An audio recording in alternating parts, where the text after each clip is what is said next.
नमस्कार। आज हम इतिहास के एक ऐसे दौर की बात कर रहे हैं जब यूरोप की समुद्री ताकतें भारत पहुंची।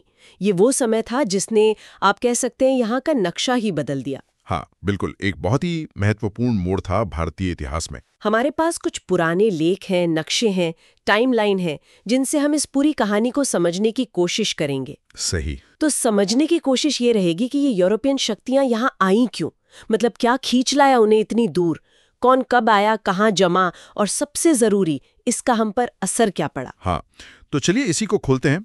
देखिए, बात शुरू होती है करीब 15वीं सदी से। यूरोप में एक नई जागृति आ रही थी। हाँ, वो रेनेसा और एज ऑफ डिस्कवरीज वाला समय। बिल्कुल, ज्ञान, विज्ञान, कला और हाँ, दुनिया खोजने की एक होड़ सी थी। भारत की पहचान थी उसके मसालों से।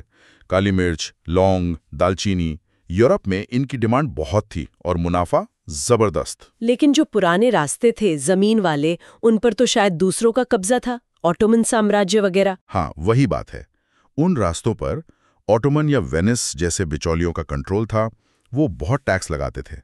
तो यूरोप के देशों को, खासकर पुर्तगाल और स्पेन को, एक सीधा समुद्री रास्ता चाहिए था। अच्छा, मतलब व्यापार पर अपना कंट्रोल करने के लिए। बिल्कुल। ये सिर्फ व्यापार नहीं था, ये एक तरह की रेस थी।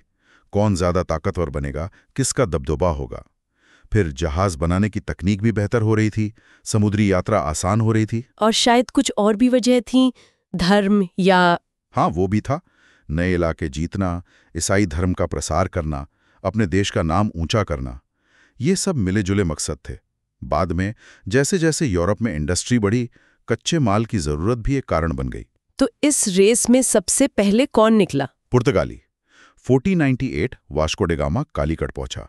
ये एक बहुत बड़ी घटना थी। हाँ, ये नाम तो सुना है। उन्होंने फिर कोचीन में 1503 में अपना पहला किला या सेंटर बनाया। शुरू में तो मसालों के व्यापार पर उनकी पकड़ काफी मजबूत रही। लेकिन वो टिके क्यों नहीं?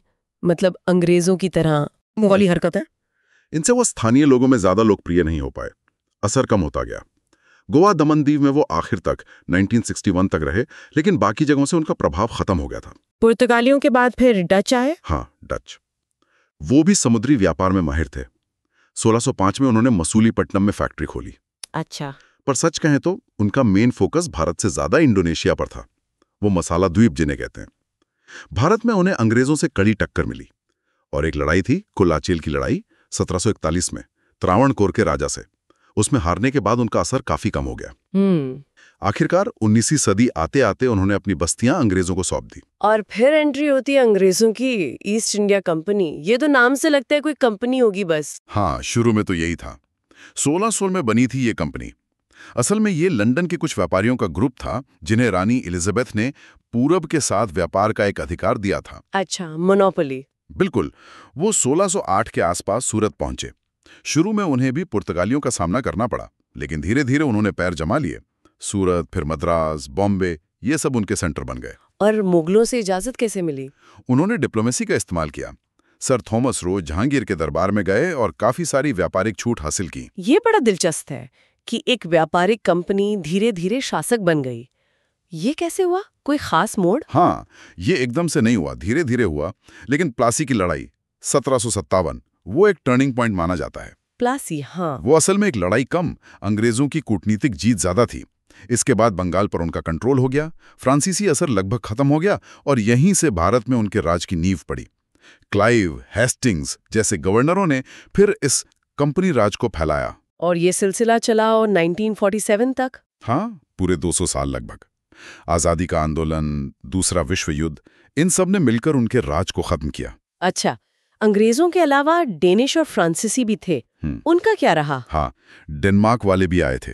1616 में उन्होंने तमिलनाडु में ट्रैंक्यूबार और बंगाल में श्रीरामपुर में अपनी बस्तियां बसाईं। उनका ज्यादा नाम नहीं सुना व्यापार में। हाँ, वो व्यापार से ज्यादा अपने मिशनरी कामों के लिए जाने जाते थे।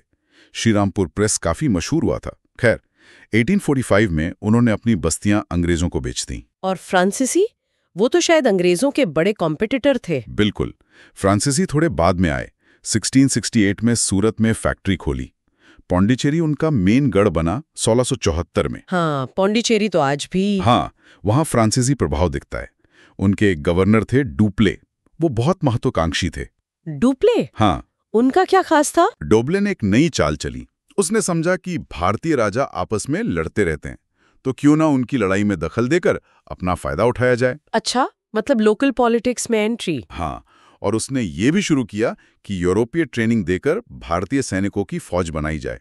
ये एक तरह से एक मॉडल बन गया, जिसे बाद में अंग्रेजों ने बहुत बड़े पैमाने पर इस्तेमाल किया। तो अंग्रेजों और फ्रांसीसियों में सीधी टक्कर हुई होगी। जबरदस्त टक्कर, कर्नाटक युद्ध हुए उनके बीच, लेकिन वॉन्डीवाश की लड़ाई 1760 में फ्रांसीसी हार गए।